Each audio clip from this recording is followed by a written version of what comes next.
Welcome into That's Boxing.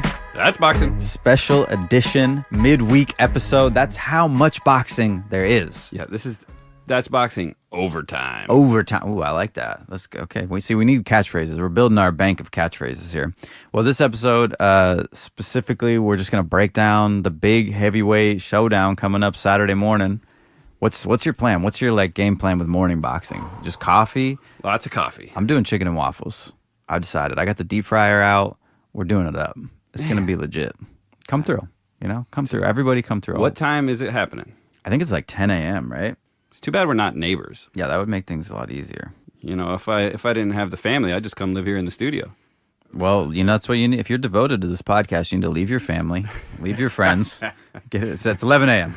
11 a.m. on DAZN pay-per-view from the Kingdom Arena. Big heavyweight showdown. It's a stacked card of heavyweights. A couple welterweights in there, but his Honorable Majesty Turkey over there, he loves the heavyweights. He does. He loves boxing. He's doing a lot for us. But we've got one fight I want to call it on the undercard. Jai Optai versus Mario Briedis. This is a rematch from their fight 2 years ago where Optai survived a broken jaw and got a unanimous decision. Been pretty active, coming back. This is a good fight, I think. This should be really entertaining. Mario Briedis was on fire there for a while. He was in that showdown when they had the tournament of light heavyweights. Mm-hmm. And he lost in that one somewhere to Dorticos, I believe. What happened to him? What happened to Dorticos? Another Dr. episode. Sleep, they called him, because he was knocking people out so much. Right. Well, that's a good fight. That's on this card. Frank Sanchez. Anyone else to call out? Mark Chamberlain. It's going to be a stacked card. It's going to be a full day of boxing. A bunch of good heavyweight fights. We talk about Sergey Kovalev coming back? Yeah, Sergio Kovalev. What is he doing? Robin Safar. Yeah, they got a 10-round. Damn, I thought he was retired. Me too. Has he fought since Canelo? I don't think so. And if he has, it hasn't been on a major card. Has he not fought since Canelo? He's 41 years old. Damn. Come on, Dad. Anyone that's older than me in boxing, I love it. He's got one fight, since his loss by KO to Saul Canelo Alvarez. Turvo Pulev, and he got a unanimous decision. So he's coming back. It's an interesting fight. Definitely curious to see if he still got it. How it goes. Yeah, he's always going to have a punch. Mm-hmm. The guy's going to have to hold still to let him hit him with it, I think. Yeah. His movement's gone. Well, my forgiveness for everyone else on the undercard, because I just want to get into the main action. Tyson Fury, Alexander Usyk. That's what it's all about. I've had my bet placed on this fight since the fight was originally made, before both Tysons got cut and bled their way out of the room.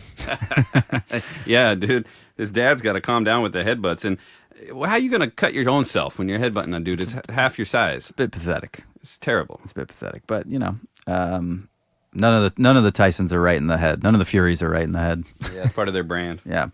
So how do you see this breakdown of this fight? What's the style matchup? Is it just big versus small, David Goliath? Is it puncher versus technical? Who's the puncher? Yeah, exactly. Because Fury ain't no puncher. True. Let's take this one category at a time. Okay. So who's got the bigger punch? I think you have to give it to Fury. You think he's got a bigger punch? He's just a bigger guy naturally. He put Wilder down in all three fights. He clubbed him down. And I don't think you see Usyk putting Wilder down, certainly not 3 fights in a row. So I think Fury's the bigger puncher. No, he didn't put Wilder down in the first fight. Did Wilder not touch the... No, Fury did. Fury yeah, did. Maybe he didn't. But then he crushed him in the second. The second and one, beat he him just down in the smoked third. him. And then the third one, he knocked him clean over a couple times. Yeah, so Fury's the bigger puncher. Absolutely. No question. Bigger man, bigger puncher. Okay, so we got to give bigger puncher to Fury. Well, okay, next category. Who's got better footwork? You got to give it to Usyk. No doubt. Yeah. No doubt. But Fury doesn't have bad footwork. It's just that Usyk has incredible footwork. Okay, how about speed? That's a tough one. Fury's really got the flicking jab. He's, for a big guy... I mean, that's Fury. That's what's impressive about Fury, right? He boxes like a smaller guy, even though he's big. And he's got stamina. He doesn't tire out, right? He moves. Those two things play into each other. His ability to be fast is because he's relaxed, and he flicks that punch. But when it lands, it's not very powerful because it's flicking. So it's not really a driven punch. Right. But the harder you try to punch, the slower you're going to go. So his speed is nice, but it takes away from his potential power. So you're going Usyk on speed. Yeah, and I'm talking total body speed, total package speed, foot speed, hand speed, waist movement, fast twitch, feint speed, all that stuff. I got to give that one to Usyk. I'll give it to Usyk. I see that. What's the next category? Next category, we got to talk about ring IQ. Who's got the best ring IQ of these two fellas? I'm going to go Usyk. Yeah, and you can't deny it. I mean, look at their amateur careers and their pro careers. Does Tyson Fury, did he have an amateur career? Yeah, he had as an amateur career. He went 31-4 in the amateurs. And Usyk went 7,002. And our guy Usyk, he went approximately 324 and 15. Okay. 335 and 15. Pretty good. And all 15 losses were to Beterbiev? Over and over and over. Yeah. No, but Usyk fought, famously, he fought all through the weight classes as an amateur. Usyk fought, not Tim Bradley, the other guy, Sean Porter. Right. In the amateurs. Right. This is a weird matchup to ever think about happening. But how much did Usyk weigh in the amateurs when he started out? Man, he just packed on pounds. I guess he probably started his amateur career when he was super young. And Porter might have been bigger too. And then as he went pro, he cut down. Right. It's not uncommon for guys to be amateur, say super middleweight, and then when they go pro, they got to go be a super welterweight. Oh, that's really interesting. Well, Usyk with just a tremendous amount of experience, so he takes the edge on ring IQ. Yeah, no doubt. Got to give him that. Okay, so we're leaning towards Usyk just on these basic stats, but there's the intangible. That's the one that. And is that the size? So is that what the fight comes down to? The unknown of the size differential? Because I appreciate that narrative and I see it, and it's clear, right? It's just anyone that doesn't even know anything about boxing could look at the two guys at the face-off and say, one guy looks a lot bigger than the other guy. But we just saw that show twice with Joshua, who's bigger and stronger than Tyson Fury, and we saw how that worked out. Yeah, I think one of the intangibles is emotion. I don't think Fury's going to let the pressure of the Ukrainian footwork style and feinting and herky-jerkiness get to him. And he's going to be real emotionally relaxed and kind of sit back behind his jab and let Usyk do all that and not try to beat him at that. We saw, Joshua tried to beat him at the game of boxing. And I don't think Fury's going to go that route here. So you think Fury's going to... So he's going to get hot and cold, bro. He's gonna sit back behind the flicking jab and watch the guy dance, and then when he gets in close, he's gonna maul him and hold him and shove him. I wonder, so if you're looking back through Usyk's pro career, who was closest to giving you the blueprint of how to beat him? Because I feel like everyone talks the same game, which is he's the smaller guy. I'm going to do exactly what you just said. I'm going to maul him. I'm going to turn this into a street fight, right? The person I saw that did that the best was Chisora.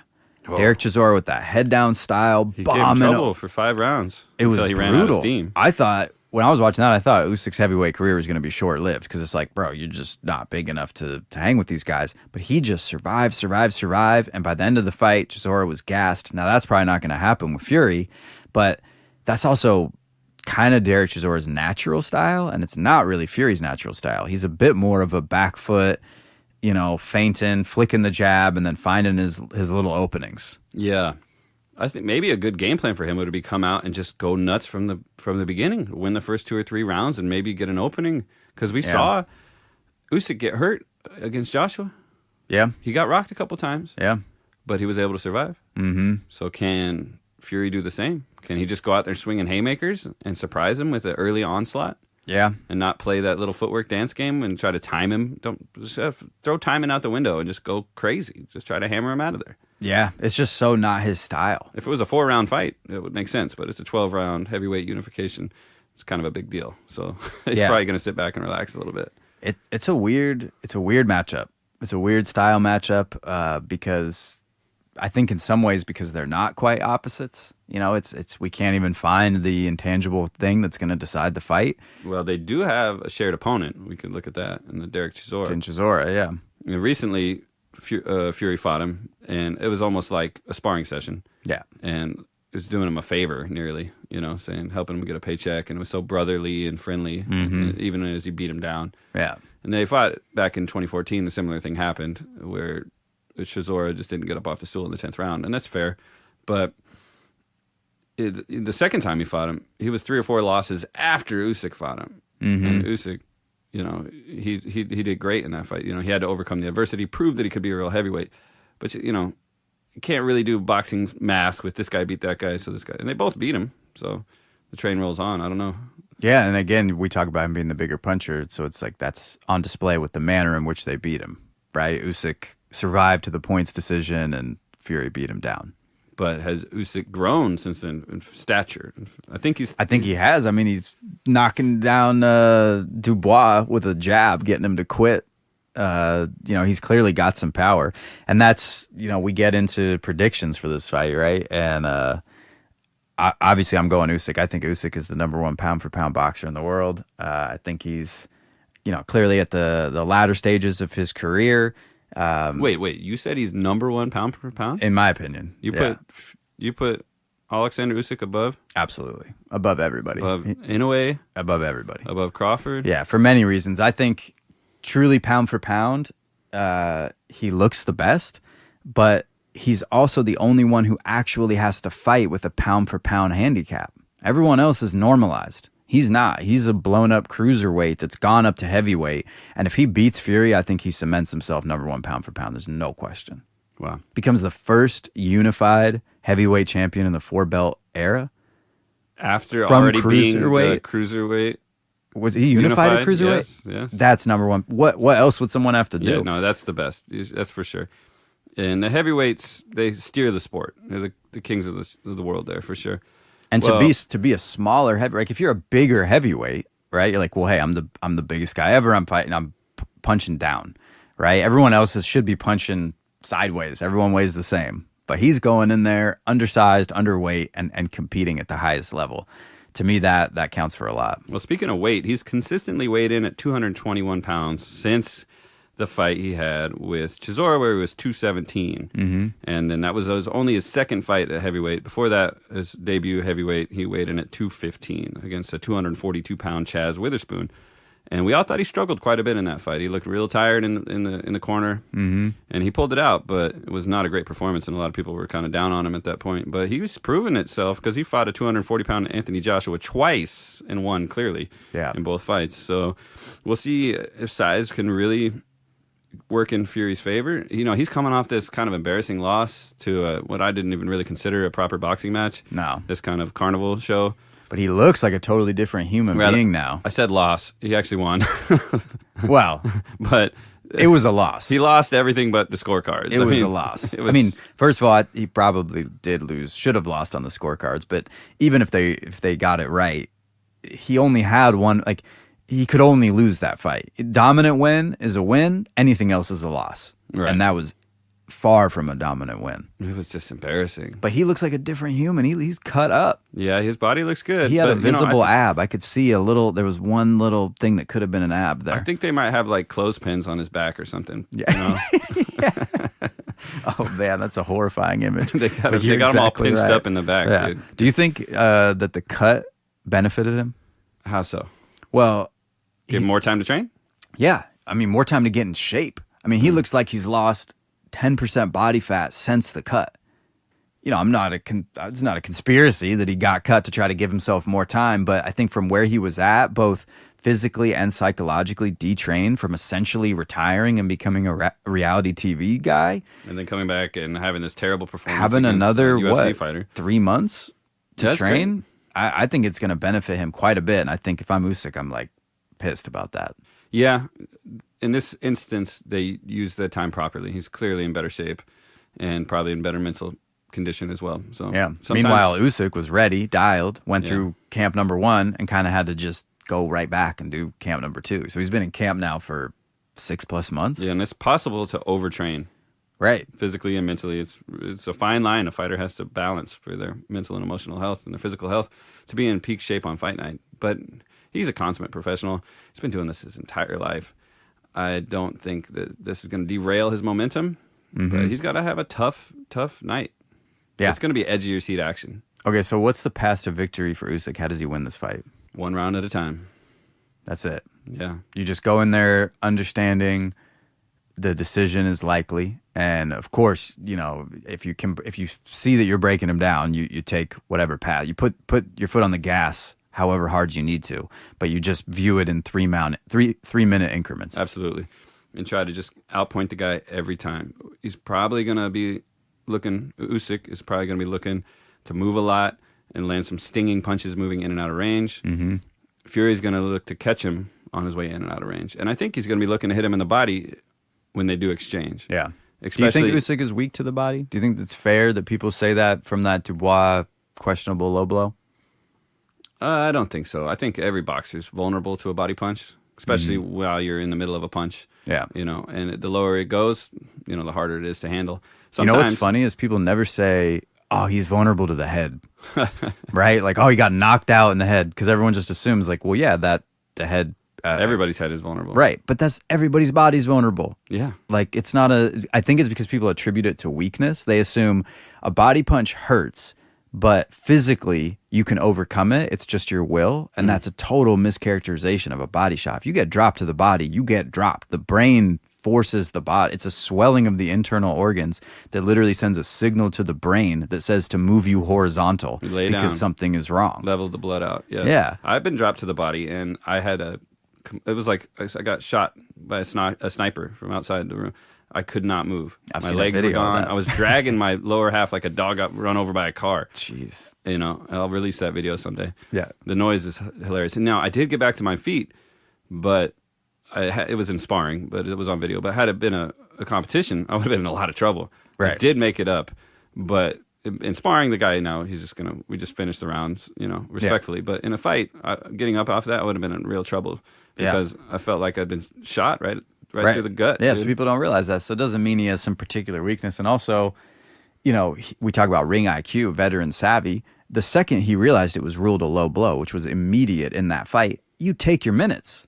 Well, there's no reason to not, even if he could have sprung right back up and won the rest of the round. Yeah, he's like, well, you're giving me 3 minutes to recover from a decent punch that he landed, even if it wasn't the best. I'm going to take that time. Yeah, there's just something, people they have no concept of it, and they see a guy down on his knees and they think he's milking it, he's quitting, he's crying, he's lying. But in that instance, it's possible that the punch was on the border, but it hit the cup. And now, if you're hitting the cup, then it's going to be shoved down into your lower abdomen. Right. And it's going to dissipate all the force down through your nether regions. Right. So had it just been an inch higher, maybe not so bad. But it's not uncommon for the cup to cause problems. But even if it caused no problems and it was just a good shot and he was fine but hurt a little bit, right? Like every, decently landed punch is you might as well take the time to recover if it's given to you. Yeah, it's like it's savvy and it shows experience. It shows ring IQ. I'm going to take this time. I'm going to breathe. I want to win this fight one round at a time. I don't have to get up and knock this guy out to prove that I'm tough. Right. So one round at a time. That's Usyk's path to victory. What do you think what's the punch he should be thinking about against Fury? To avoid or to land? To land. Straight left. That's what I think too. Straight left. I think when you see him, when you go back and watch the Joshua fights, he's in and out of range, and his foot placement is just lining up the two down the pipe, snapping his head back every time. And I think that was the most disorienting thing for Joshua, was he's watching the lead hand dance coming in and out, kind of controlling the action between them. And every time he thought he had the jab corralled, it was the two right up the middle that just landed. The forgotten hand. Yeah. Right. Yeah, and he's so quick with it, and he steps in with it too, so he gets some body weight behind it. It's like a piston punch, it's not just like a stationary, rotated out, straight left hand. He's driving his feet into it too. Not unlike Loma, being the southpaw in the other way, scoring with that straight left hand in the middle. So I think he'll set that up and score with it. Maybe even double it up, because sometimes you hit him with it one time and their head goes back. And you take a little skip around the corner and throw it again. Yep. Doubling up the left hand. That would be nice. I think that's the shot he'll be looking for.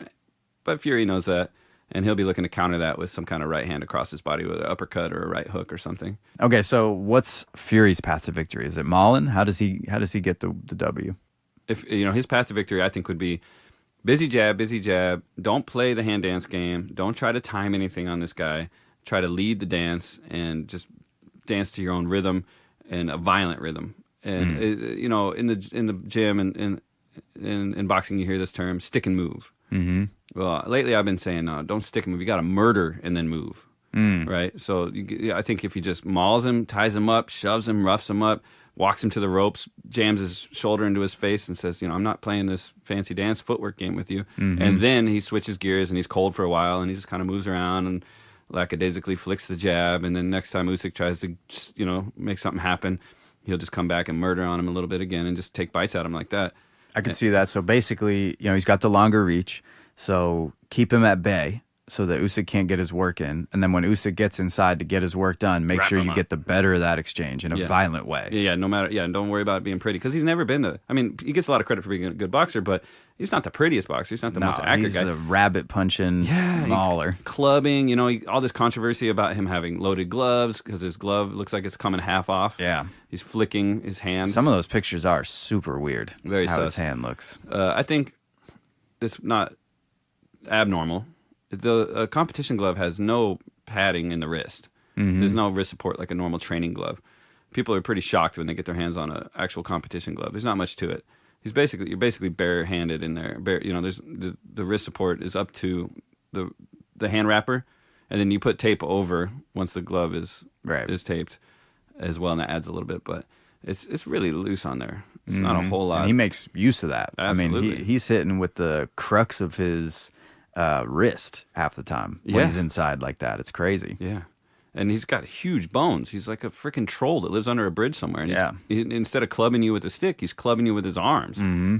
Yeah, borderline legal. So is that, we asked what Usyk's punch is. Is that his punch? Is it the clubbing wrist punch? The freaking ogre club. Yeah. Yeah. I mean, you can picture it. You talked on the last episode about watching Loma like with like a horror movie like through your eyes, like freaking out. That's how I'm gonna watch this whole fight, because if Fury hurts Usyk, if Usyk touches the canvas, it's just gonna be so emotional to me. If he squeaks out, a split decision victory by a round or two, I can kind of accept it. But watching Usyk really get hurt, that'll hurt me. Yeah, it'd be a sad day for sure, and I'll be okay with him losing if it's a really good back and forth fight. And hey, maybe they're gonna have to run it back and do it twice. Yeah, I read they already have a scheduled rematch with a date. Doesn't that change the effort? If you and I, say we're gonna go fight in the driveway right now. Yeah. No matter who wins, we're gonna do it again tomorrow. I mean, how much heart and soul am I gonna put it into it to today if I know I got to do it again tomorrow? And True. I know halfway through the fight, if I'm losing, am I really gonna look for a way out to make it matter? I think rematch clauses should have a clause in the clause that says you only get the rematch if you put forth the proper effort. You know what you could do is say, okay, there's a scheduled rematch date, or there's a mandatory rematch, unless one guy stops the other guy or wins by X number of points. Yeah, more. I think that's brilliant. Hey, but sometimes we see these rematch clauses aren't held up. Yeah. Arrow spins. That ain't well, happening. because you can pay your way out of them, of course.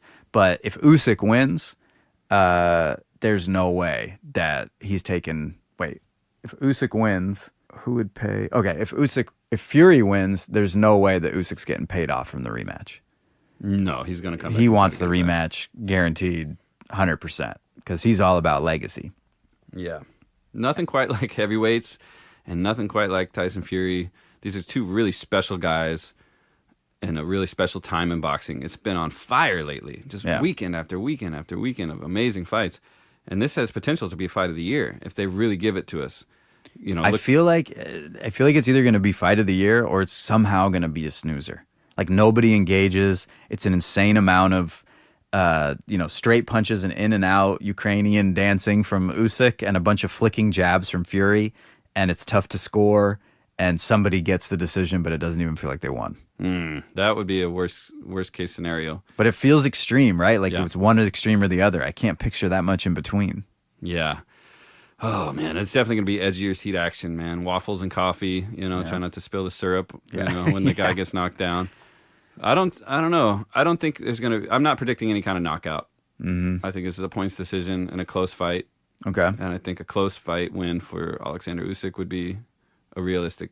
So that's what you're going with. You're going by decision for Alexander Usyk. Yeah. I got to go with the boxing IQ. I got to go with the skill. I got to go with the experience. And I got to go also with my heart, That's why I don't gamble, because I got too much heart in this game. Yeah. I love the Usyk story, and I'd like to see him take care of business in there. That's definitely what I'm going for. I will say I put it on. I'm going to my DraftKings right now. My open. I should screenshot this and put it out just to prove that I'm really a crazy person. Alexander Usyk by KO TKO plus 500. Let's go. Okay. Wow. I'm saying it here. Let it roll. I think he could break him down, frustrate him. I think Tyson's not right in the head. And yeah, it never has been. Now, it's a crazy pick, though. I'll be completely honest, because after you see him in the first fight with Wilder just rise from the dead. Yeah, that was amazing. He did kind of get a 11, 12 second count, but still impressive. He got hit with a Mack truck and he got back up. Alexander Usyk is more like a swarm of bees. Yes. So it's going to be hard. It's going to be more of a will breaking down. But I like the bet for a little bit of fade, and I like the money line. Honestly, Usyk by any means at plus 100, they have the line wrong. Vegas has the line wrong. Period. It's not he should not be an underdog to that degree. Mm-hmm. So I think anywhere you put your money on Usyk, you're probably getting your money's worth. Well, it's the all Usyk show, man. That's what we're predicting. Yeah, he's going to do it some way or the other. Yeah, that's what we want to see, and that's what we think is going to happen. Mm-hmm. Man, I can't wait. This is going to be a great fight. Well, let's see if we're eating crow or we're, draped in a Ukrainian flag like Anthony Joshua on the next episode. I don't know. There's something going on over there. There's some that it's not nice. Whatever's happened over there. It's not nice is it's what not it nice. is. Do you think that plays a factor at all? I mean, clearly it's motivation, it's pressure, it's distraction. I mean, I give so much credit to these Ukrainian boxers who are like, on the lines.